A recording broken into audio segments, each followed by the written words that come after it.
சித்ரா பௌர்ணமியை தயவு செஞ்சு யாரும் மிஸ் பண்ணிடாதீங்க. என்னுடைய அன்பு நேயர்கள் அத்தனை பேருமே 12 பௌர்ணமி நீங்கள் வழிபடலைனா கூட பரவாயில்ல. இந்த ஒரே ஒரு பௌர்ணமி சித்திரை மாதம் வரக்கூடியது முழு சூரியனது பிம்பத்தை கொண்டது தான் அந்த முழு சந்திரன். உச்சம் பெறக்கூடிய அந்த சூரியனது வெளிச்சத்தை உள்வாங்கி உச்சம் பெற்ற சந்திரனாக இருக்கிறார்.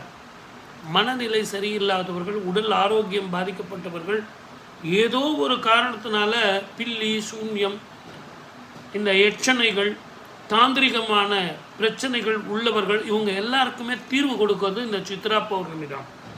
விரதம் இருப்பதும் கடலில் குளிப்பதும் வருஷத்தில் ஒரு முறை இந்த சித்ரா பௌர்ணமியில் குளிக்கிறது தேக ஆரோக்கியத்தை தரும், மன நிம்மதியை தரும், மன அமைதியை தரும், மன சந்தோஷத்தை தரும். இதை எல்லாத்த விட உங்களுக்கு இந்த சித்ரா பௌர்ணமியில் பணம், பட்டம், பதவி, கணவன் மனைவி உறவு, திருமணத்தில் குழந்தை பாக்கியம், இது அத்தனையும் தரும்.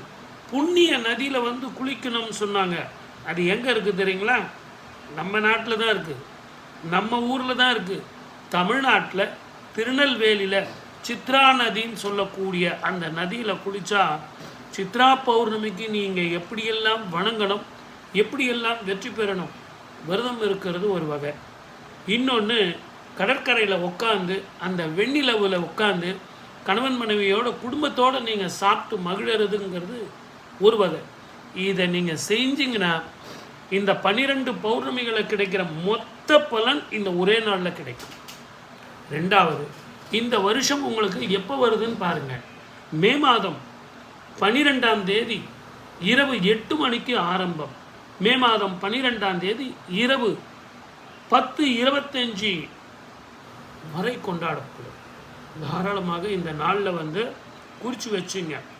நீங்கள் காவேரி பூம்பட்டினம் தான் போகணுன்ற அவசியம் கிடையாது.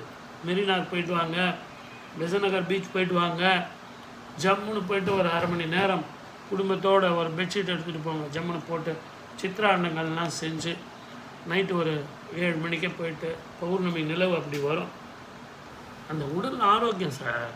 வருஷத்துக்கு ஒரு முறை குடிக்க சொல்கிறது எதுக்குன்னா டாக்ஸிக் போகணும், ஸ்கின் ப்ராப்ளம் போகணும். அப்புறம் நான் தான் சொன்னேன்னு சொல்லிட்டு கடலில் போய் நேராக நீங்கள் இருட்டில் போய் கஷ்டப்படாதீங்க. அளவா உங்களால் முடிஞ்ச வரைக்கும் கரையில் இருந்து சாயந்தரமாக ஒரு 5 மணிக்கு குளிச்சுட்டு வந்துடுங்க. ஒரு இருட்டு ஆன பிறகு குழந்தைங்கள, மனைவி எல்லாரையும் கூட்டிக்கிட்டு அப்படியே உட்காந்து சித்ரானெல்லாம் சாப்பிட்டுவாங்க. இது உங்களுக்கு நிறைய திருப்பத்தை வாழ்க்கையில் கொடுக்கும். கிரக தோஷங்கள் போகும். இப்போ சப்ஸ்கிரைப் பண்ணுங்கள்.